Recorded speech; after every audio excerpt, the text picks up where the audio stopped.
ప్రార్థన అనేది కొందరు చేసేది కాదు. ప్రార్థన అనేది ప్రతి వారు కూడా చేసేది. క్రైస్తవ భక్తి జీవితంలో చాలా ప్రాముఖ్యమైనటువంటిది, చాలా అవసరం, చాలా ఆశీర్వాదకరం. ఏంటో తెలుసా? ప్రార్థన. చాలామందికి ప్రార్థన విలువ, ప్రార్థన ప్రాముఖ్యత, ప్రార్థన ఎంత బలమైనటువంటిదో. ప్రార్థన అనేది సజీవమైనటువంటిది. ప్రపంచంలో దేనికైనా చావు ఉంది, ప్రార్థనకు మాత్రం చావులేదు. మాటలు వింటున్నా, జాగ్రత్తగా నా మాటలు అర్థం చేసుకుని ప్రయత్నించండి. చాలామంది జీవితాల్లో ప్రార్థించే అలవాట్లు, ప్రార్థించే అనుభవాలు చాలా తక్కువగా ఉంటాయి. ఈ మాటలు వింటుండే ఖచ్చితంగా నువ్వు ప్రార్థన చేసి చూడు. ఈ రోజు నుంచి ఎలా చేస్తే ప్రార్థన జవాబు వస్తుంది మాట్లాడుతున్నాను నీతో. ఖచ్చితంగా పురుషులారా పవిత్రమైన చేతులెత్తి ప్రార్థన చేయమని ఉంటుంది వాక్యంలో. చాలామంది బాగా అలవాటు. మా ఇంట్లో ఆడవాళ్ళు చేస్తారు ప్రార్థన, బ్రదర్స్ ఏం చేస్తారు? బైబిల్ ఏమని ఉంది? పురుషులారా పవిత్రమైన చేతులు ఎత్తి ప్రార్థించండి. ప్రతి వారికి ప్రార్థన అనేది చాలా ఆధారం. దైవజన బిల్లీ గ్రాహం గారు ఆయన చెప్పిన మాటలో ఒక ప్రాముఖ్యమైన సంఘటన ఏంటంటే, ప్రపంచవ్యాప్తంగా కొన్ని లక్షల మంది ప్రభు పాదాలకు నడిపించిన దైవజనుడు అతడు బిల్లీ గ్రాహం గారు. అతని పరిచర్య చాలా అద్భుతం, ప్రపంచాన్ని ప్రభావితం చేశారు అతను. కానీ అంత అద్భుతమైన పరిచయం ఎలా చేయగలిగారంటే, బిల్లీ గ్రాహం గారు 3 విషయాలు చెప్పారు. ప్రార్థన. ఈరోజు నీ మాటలు వినేటప్పుడు ఖచ్చితంగా నిత్యముగా నీ ప్రార్థనకు దేవుడు జవాబు ఇవ్వబోతున్నాడు. ఈ ప్రార్థనకు దేవుడు గొప్ప కాదనకుండా తన కార్యం ఖచ్చితంగా దేవుడు చేయబోతున్నాడు. బైబిల్లో మీకు ఒక సంఘటన జ్ఞాపకం చేస్తాను. ఎలా ప్రార్థన చేశాడో మీకు జ్ఞాపకం చేస్తాను. ఈ మాటలు వింటున్న మీరు కూడా ఇలాంటి ప్రార్థన చేయడం నేర్చుకో. ఏది కాదనకుండా దేవుడు నీకు ఇవ్వబోతున్నాడు. ఎలాంటి ప్రార్థన? ఇప్పుడు నేను చెప్తాను. ఇలాంటి ప్రార్థన చేయడం నేర్చుకోగలిగితే ఏది కాదనకుండా దేవుడు నీకు ఇస్తాడు. ఈ మాటలు ఉంటే ఎవరైనా కావచ్చు. చూడండి, బైబిల్లో మొదటి దినవృత్తాంతాల గ్రంథం 4:10 ఒక మాట ఉంటుంది. మొదటి దినవృత్తాంతాలు 4:10 ఎబ్బేజు ఇశ్రాయేలు దేవుని గురించి మొరపెట్టి నీవు నిశ్చయముగా ఆశీర్వదించు. ఏమంటాడంటే అతడు, నేను అందుకే చెప్తున్నాను, ఇలాంటి ప్రార్థన నువ్వు కూడా చేయడం ప్రారంభించు. అతని ప్రార్థన ఆలకించిన దేవుడే ఖచ్చితంగా నీ ప్రార్థన, నా ప్రార్థన, మనందరి ప్రార్థన దేవుడు ఆలకించి అంగీకరించబోతున్నాడు. ఆయన కాదనకుండా నీకు జవాబు ఇవ్వబోతున్నాడు.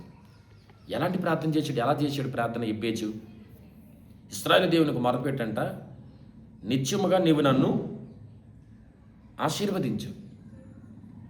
అక్కడ ఇంకొక మాట ఉంటుంది. 2, నా సరిహద్దును విశాలపరిచి. 3వ మాట ఏముంటుందంటే, నీ చెయ్యి నాకు తోడుగా ఉండ దయచేసి. 4, కీడు రాకుండా దానిలోంచి నన్ను తప్పించుము అని ప్రార్థింపగా దేవుడు అతను మనవి చేసిన దానిని అతనికి దయచేసిను. చూసారా ఎంత మంచి మాట అండి అది. ఎంత చక్కగా ప్రార్థన చేశాడు. ఎబ్బేజు అంటే అర్థం ఏంటి తెలుసా? వేదన పుత్రుడు. ఎబ్బేజు అంటే వేదన పుత్రుడు. ఎవరు చూస్తున్నా ఎబ్బేజు ఎబ్బేజు అని పిలుస్తుంటే ఆ మాటకు అర్థం ఏంటి? వేదన, వేదన, వేదన. ఇప్పుడు పేర్లు పెట్టబడతాయి చాలామందికి. మంచి పేరు ఉంటుంది, జాయ్ అంటారు. లేకపోతే చాలా చక్కటి పేర్లు ఉంటాయిగా, గ్రేస్, లేకపోతే ఇలా కృప, ఇలాంటి పేర్లు ఉంటాయి. చాలా హ్యాపీగా ఉంటాయి. బైబిల్లో ఎంత చక్కటి పేర్లు ఉన్నాయి. ఇస్సాకు ఉంది, ఇలాంటి పేర్లన్నీ. కానీ ఇతను పెట్టబడిన పేరు ఎలాంటి పేరు అంటే ఎబ్బేజు. అంటే దానికి అర్థం ఏంటి? వేదన. ఎవరు చూసినా రే వేదన, వేదన, వేదన పిలుస్తున్న ఎంత బాధాకరంగా ఉంటుంది. అయితే అలాంటి సందర్భంలో ఇశ్రాయేలు దేవునికి మొరపెట్టాడు. ఏమని మొరపెట్టాడు? నేను అందుకే చెప్తున్నాను, నువ్వు కూడా ఇలాగ ప్రార్థన చేసి చూడు. ఈ మాటలు వింటున్న వాళ్ళ మీరు ఎక్కడి నుంచి, ఏ ప్రాంతంలో, ఏ పట్టణంలో, ఏ దేశంలో నుంచి ఈ మాటలు వింటున్నారు, ఖచ్చితంగా ఒకవేళ నీ స్థితి కూడా వేదనకరంగా, శాపకరంగా, నష్టకరమైన పరిస్థితుల్లో ఒకవేళ బ్రతుకుతున్నావేమో, ఈ రోజున ప్రభు నీతో మాట్లాడుతున్నాడు. వేదనకరమైన మన పరిస్థితులు, శాపకరమైన స్థితిగతుల మధ్యలో, భయనకరమైనటువంటి నీ కన్నీళ్ళ మధ్యలో నిత్యముగా నీ మొర్ర ఆలకించే దేవుడు అక్కడున్నాడు. నేను ప్రకటిస్తున్న దేవుడు సజీవుడు, నేటికి సమర్థుడు, శక్తి కలిగిన దేవుడు. వేదన పుత్రుడిగా పిలువబడినటువంటి ఎబ్బేజు వలె మనం ప్రార్థన చేస్తే అతని ప్రార్థన విన దేవుడే మన ప్రార్థన కూడా వినబోతున్నాడు. అతని ప్రార్థన అతను మనవి ఆలకించి జవాబు కలిగించిన దేవుడే నీ ప్రార్థనకు జవాబును మనవి ఆలకించి గొప్ప కార్యం చేయబోతున్నాడు. ఎలా ప్రార్థన చేసేది అతడు? నిత్యముగా నువ్వు నన్ను ఆశీర్వదించు. అనుమానం పట్ల, సందేహ పట్ల ఒకవేళ నువ్వు అనుమాన పడుతున్నావు, దేవుడు చేస్తాడా, చేయడా, ఇస్తాడా, ఇవ్వడా? దేవుని దగ్గరికి వచ్చిన వారిని ఆయన ఏమాత్రం త్రోసివేసే దేవుడు కాదైనా. నువ్వు త్రోసివేయబడ్డావు. అయిన వారితో కాని వారితో అనేకలు తృణీకరించబడ్డావు. నీ స్థితిగతుల మధ్యలో చాలా భయంకరంగా బ్రతుకుతున్నావు. కానీ ఈ రోజున నువ్వు ఎలా ప్రార్థన చేయడం ప్రారంభించు. అయ్యా ఏమని ఎలా ప్రార్థన చేస్తావు? ఎబ్బేజీ ఎలాగ అడుగుతున్నాడు, ఏమని అడుగుతున్నాడు, ఎలా మనవి చేస్తున్నాడు? నిత్యముగా నువ్వు ఆశీర్వదించు. ఈ మాటలు వింటున్నా, నువ్వు కూడా అడిగి రోజున నిత్యముగా నువ్వు ఆశీర్వదించయ్యా. నేను ఎక్కడికి పోతాను నిన్ను విడిచి?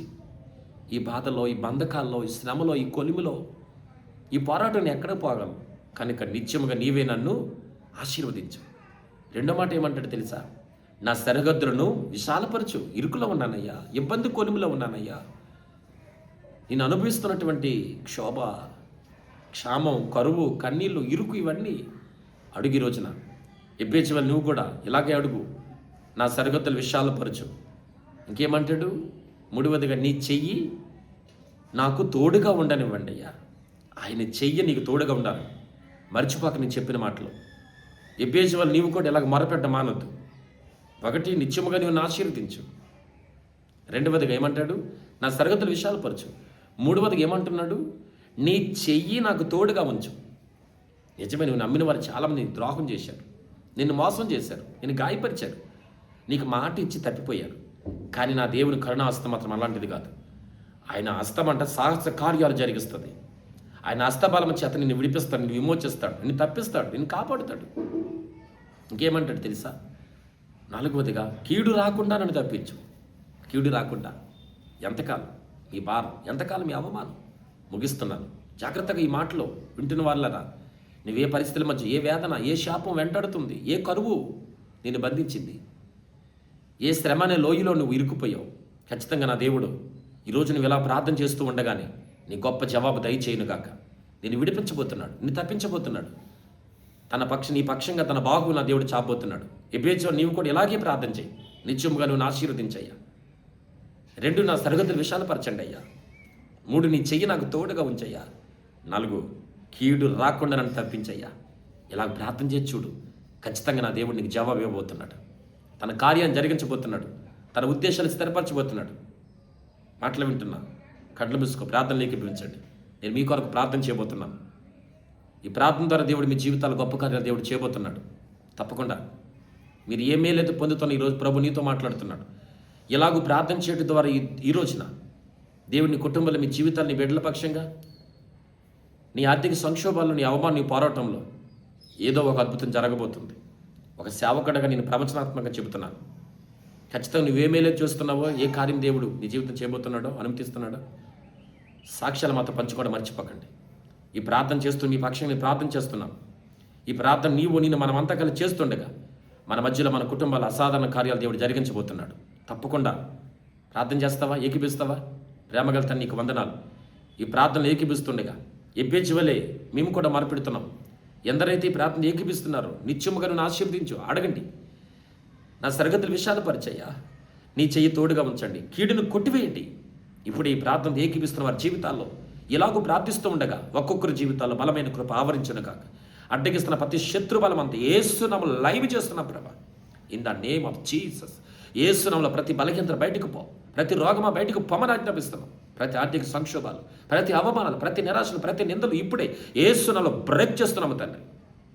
ఇప్పటికీ శాపకరమైన పరిస్థితులు, వేదనకరమైన పరిస్థితులు, కన్నీళ్ళ మధ్యలో నలిగి విసిగి వ్యాసారి కురింగిపోతున్న బిడ్డల పక్షంగా బలమైన బాగులు ఇప్పుడే అద్భుతాలు జరుగుతున్నాయి, స్వస్థతలు జరుగుతున్నాయి, దేవుని కార్యాలు జరుగుతున్నాయి. బలమైన దేవుని హస్తం మీ మీదకి దిగి రాబోతుంది. ఆత్మకార్యం విరివిగా జరగడం చూస్తుండగా యేసునామములో ప్రవచిస్తున్నాం, యేసునామములో ప్రకటిస్తున్నాము తండ్రి. గొప్ప సాక్షి సమూహాలు మీ జీవితాల్లో, మీ కుటుంబాల్లో నా దేవుడు జరిగించబోతుండగా ఆశీర్వదించి, అభిషేకించి కార్యసిద్ధి కలుగు చేయండి ప్రభా. కన్నీరు నాట్యముగా, దుఃఖం సంతోషముగా, శాపము దీవెనిగా, ఇరుకుల విశాలత యేసు నామములో కలుగును కాకనే ప్రవచిస్తున్నాను. యేసు నామములో ప్రవచిస్తున్నాను. యేసు నామములో ప్రవచిస్తున్నాను. అద్భుతాలు ప్రారంభమగును కాక, కృప కలుగును కాక, యేసు నామములో కూర్చున్నాము తండ్రి. ఆమేన్.